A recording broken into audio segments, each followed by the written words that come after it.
We are here for 2016. First off, we're running triple Yosenju, 1. He's mainly to bounce things off the field. And next up, we are running mainly because you're too busy normal summoning and there's really no need to pendulum. Double Necro Gardener to stall attacks. Double 2 direct attacks. Triple Sujik. He's basically a very good hand trap. He's also effective on the field.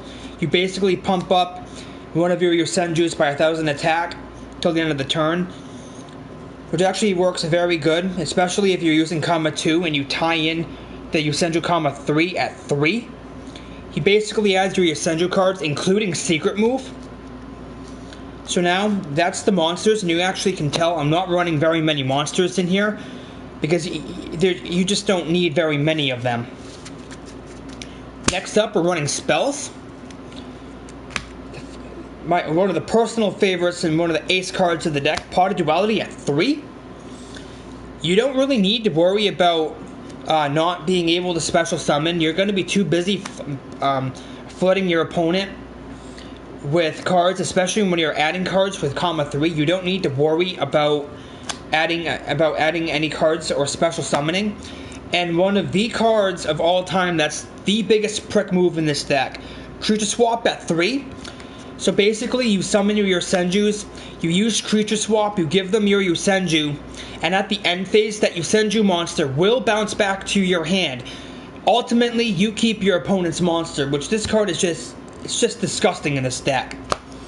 Next up, for Power Up and for Rhoda, we're running Tenki at 2. Tenki is great for adding cards, especially if you need that quick Yosenju that you don't have in your hand, such as Sujik or 3. Tenki is just a great addition. And of course, another way to add cards from your deck to your hand is Training Grounds at 2. You basically remove one counter from Training Grounds, and your Essentials will gain 300 attack power till end of the turn. Or you can remove the 3 counters to recycle a Yosenju card from your graveyard, or you can add a Yosenju card from your deck to your hand. And this does work with Secret Move because it has, which is actually a very effective card. And of course, for Magic Specters, we have the double MST. I'm not running 3 in here because I find 2 is ample enough and 3 just clogs the deck. And of course, the staple, the Raigeki. Raigeki is for obvious reasons. The Divine Wind of Mist Valley at 1. Now this card is very effective in this deck as well, because when your Yosenjus bounce back to your hand at the end phase, you basically special summon one from your deck, which is just plain amazing. And lastly, for another anti-meta is Dimensional Fissure at 1. This basically can be tied in with Vanities if you actually use it right. I don't mainboard Vanities, but Dimensional Fissure is just such a great card in this deck. Now for the traps, we are obviously running the top card, Yosenju Secret Move at 3. This what is just amazing about this card, it stops basically anything, including hand traps, during the damage stat. But the only catch is you have to control all Yosenju monsters in order to activate Secret Move. So the timing of that has to be just right. You can tie in with Divine Wind if needed. Next up, we're running double Dimensional Prison to get around things like Beals. 2 Fiendish Chains, mainly to negate monsters' effects from activating. The 1 Warning, obvious reasons. The 1 Bottomless, obvious reasons. And of course, the 1 Ring of Destruction, again for obvious reasons. Should not have to explain that. Now, for the extra deck, I'm running 15 cards. First up, the 1 Gaga Cowboy. He's a great MVP for any deck, and he's also known as a game changer card. Next up, we're running the 1 Castel, the Skyblaster Musketeer. Mainly used as a Maestro or to shuffle cards back into your opponent's deck. One of my personal favorites in this deck, double Lightning Chidori. For those of you that don't know Lightning Chidori, when it's Xe summoned, you basically bounce one of your opponent's set cards on their side of the field to the bottom of their deck, and once per turn you can detach material from Lightning Chidori to Phoenix Wing, a card that your opponent controls, and return it to the top of the deck. One Phantasmal Dragon. Phantasmal Dragon's great, however, but it's very conditional.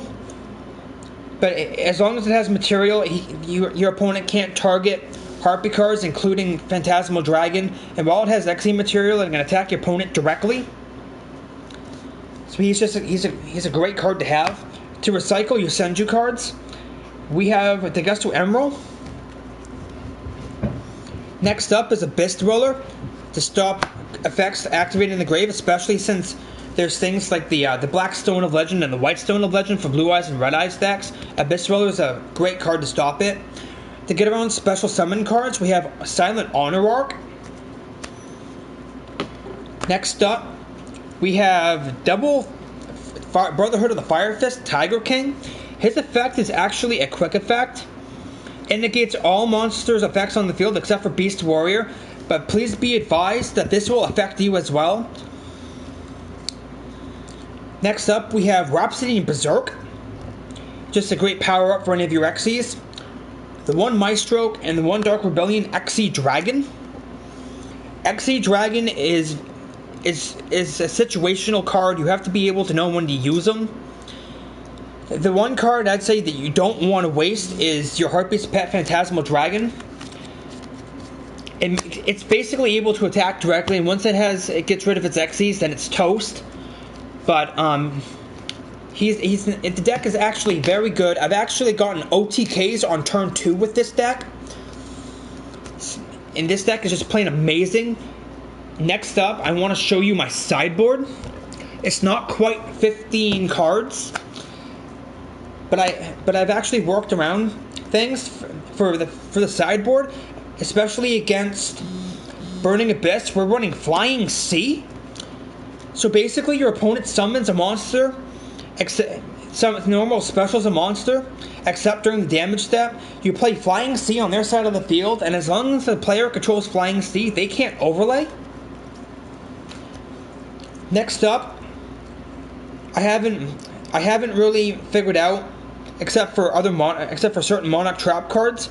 We're running Trap Beater at 2. Then we're running 1 Vanities. Vanities can work in the main board, but I don't really find any use for it.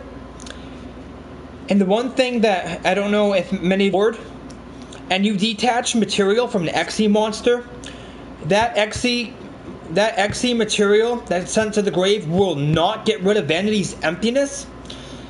Mainly because the card's technically attached to that monster and it's not being sent to the grave.